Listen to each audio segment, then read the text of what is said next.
Bada bing, bada boom. The DMC is in your room.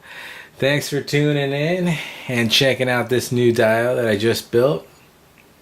Now, before we get into the nitty gritty, I just want to give a quick shout out and thanks to DMC for giving me the opportunity to build this forum and for being really patient on this dial that took way longer than it should have. Definitely the most patient man in action figure photography. Alright, so let's get going. Alrighty, so here we are again, a little closer look. Now this bad boy is about, what is it, about 24 inches across. I'm sorry, 24 inches deep. I'm sorry. About 31 inches across and about 20 inches deep. Alright, and before you start going crazy saying, why is it pink? Why is it pink? It looks so weird. Well, the blueprint or the inspiration that I got for this diorama, as you can see from the picture, it looks kind of pink. And I was talking to Mr. Amazing, and we said, hey, let's do something totally different, something that you normally don't see in photography. So let's just do it all pink. Let's do it up. And he said that was a great idea, so I ran with it. Alright. And I went with a straight pink. I did about at least 5 coats of this pink, just to get an even coat throughout. So it was pretty much of a pain. Yeah, so I tried to do some dry brushing on this so it's not a straight, flat pink, but it just wasn't looking right, so I opted not to do it and just went with the pink.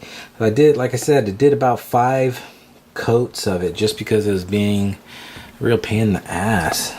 It just wasn't looking clean, so I just had to keep layering coats to get an evenness from the paint. Alright, as you can see, I put a little SH Figure Arts Power Ranger on there just to give you a scale there. DMC is mostly going to use this for his Figure Arts figures, his Masked Rider figures, or Common Rider, if you will, figures.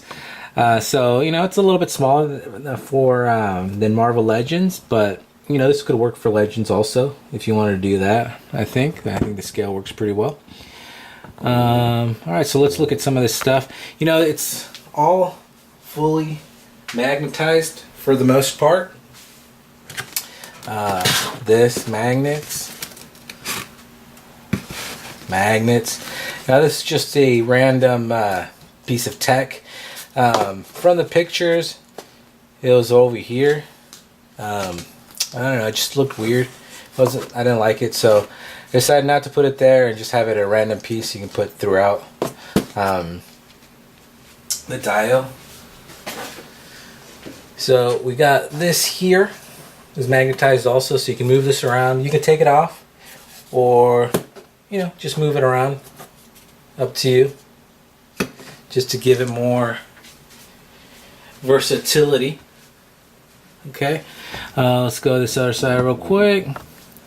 Also, this is magnetized. It's other stuff, you don't have to put it on if you just want a more cleaner look. This is magnetized. Put that in, just some kind of arm on there. Let's see, what else we got? And that's pretty much it for magnets, other than, of course, the walls are magnets. All this is magnetized. This is magnetized here. See how you can see the beveled cuts right there. So this is magnetized also. That was more of the pain in the ass of this dial, was the beveled cuts that I had to make on a lot of this. Which you're like, beveled cuts, you're fancy. The angled cuts. Okay, the angled cuts. Alright. See, that's magnetized too, so you can take that off. You can pretend that it went in or whatnot, whatever. And you got that. Yeah, those were a pain. A lot of sanding. Well, not too much sanding. Mostly sanding came from this big old hole in the wall there. That is always a pain. Making circles in the foam is always a pain. The easiest thing you could do is use a razor. I'm sorry, not a razor, an X-Acto knife. Use a smaller X-Acto knife to go through there first, and then use a bigger blade. This one, I opted to just use the small X-Acto knife blade because this won't be the smaller foam, which is a 1/2 inch thick. So using the regular small X-Acto knife blade will cut pretty much through it. So I have to do that all the way around. You know, I got a what did I use? I think I used a one of my kids' chairs. It's like a little round kind of chair, and I use that as my guide for the circle. And then I use the X-Acto knife to cut through it. And then that's when a hell of a lot of sanding was done. Was all that. All right. A lot of these things that I used were odds and ends that I found, you know, to make these things. Of course, there's no way I'm going to cut that perfect of a circle. I think this was a Play-Doh cap that I painted, and then this is some foam inside there to give it an even look.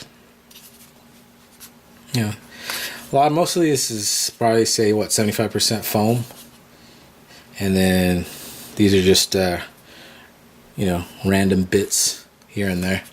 For that, this is all foam here. This is a cap to something. It might be a Play-Doh cap too. Some dowels. Everything else, foam. This is actually all foam. Okay, this is foam. What I use is that white, the cheap white foam to even it out. So this is all foam right here. All this is foam. The only thing that's not foam, of course, is that. All this cut. And while I'm doing this, I'm noticing that I need to do a few touch-ups before I ship this out. So if you see a few mistakes, they'll be gone. I gotta touch it up. This right here, it's all foam. Foam. This is foam. All these little cuts, it's all foam. We got this bad boy here. These are some kind of caps from some kind of aerosol. And then this is all foam. Not too bad. Alright, of course, like I said, it's all magnetized. Let me show this. This is all foam. Down here, that's all foam. Just cutting blocks. Of course, another beveled edge right there. Let's see here. Let's see what else we got here. I got these bad boys over here, which this is some kind of caps. Again, this is foam right here. All this is foam except for these. These are some kind of caps. Let me see. Got some wires. Got a few wires sticking out there. Okay, and that's just from, what is that? Some kind of like wire type of things. I don't know. Let's see. Of course, these are caps too. Caps. That's the only way really I was gonna get those straighter, or I'm sorry, those even circles there. The camera's wobbling all over the place. Sorry, dudes. Oh yeah, sometimes you gotta think outside the box, you know, to get you the things you're going for, you know. Let's see what else, and that's pretty much it, you know. Everything else is what you see in other dioramas. You know, you got your cuts here. You know, if you were making bricks, same rules apply. You just use a new razor, and then you score it, and there you go. You know, you got your details there. You know. These are a pain in the ass too, because what I was trying to do, you know, I was trying to mimic, you know, lights, but it just wasn't working. I did, I wanted to give it a kind of like a glowing edge, but it just wasn't working. I tried a wash, I tried dry brushing, I tried spray paint to give me like an aerosol effect, you know, from like an airbrush. But that didn't work either. The only thing I could think would work really good is an airbrush, but since I don't have that, well, maybe for the next time. So what I did is just grab a straighter brush and just went through this with a glittery red. And I just went around that just to give it some kind of edging. Wasn't really what I wanted to do, but I had another idea where I was going to put some clear... not clear paper, but it was kind of like a clear plastic over here to give it an illusion of like glass, but that didn't work well either. I just wasn't looking well. You know, gluing it to this white, you could see kind of like the bubbles. Even I was using an aerosol glue to give it a more even, so it's more even on that paper or on the plastic, but still you could see little bubbles popping out, so that just didn't look well. So I just had to opt for this. It goes with the clean look of it. I kind of wanted to like I said, I kind of wanted to dirty up with a dry brush, but it just didn't look well. It wasn't working with this color. I tried to do like a lighter pink. I tried darker pinks. No, it just didn't look good. I don't know. Maybe because I used so much paint on this, or just pretty, you know, from the lighter color, I guess. I don't know, but it just wasn't looking well. So I just opted for this. And again, this is going to be used for photography. So I think this stark pink background is going to come out well. You know, it's going to look good in those pictures. I know The Amazing, like I said, is going to use his Kamen Rider figures, and they're very colorful. So I think, you know, the contrast between the figures and the diorama is going to be there. You know, it's really going to help, I think, have the figures pop. Which, of course, you know, when you're doing your photography, the most important thing is the figure itself. That's what your main subject is, the figure, not really the background or the dio. It's just the dio accentuates your picture of your figures, of course. So yeah, you know, you don't really want the dio to be the main attraction, because that means your skills are weak, son. Your posing is weak, son. You know. But yeah, that's about it. You know, I don't know what else to say.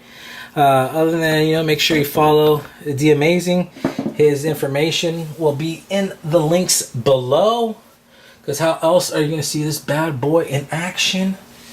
And of course, I'm sure he's going to make his own video review of this, you know, hoping he likes it. And that's about it. I got some other things in the pipeline, so, you know, make sure you like and subscribe. You know, leave some comments so I can post some other videos for you. It usually takes a while because I am really slow at making diodes because I have so much going on. But, you know, it's like I used to tell all my girlies, I'm worth the wait, baby. I'm worth the wait. Oh, yeah. But anyways, all right. Thanks for tuning in, and I'll see you next time. The DMC is out.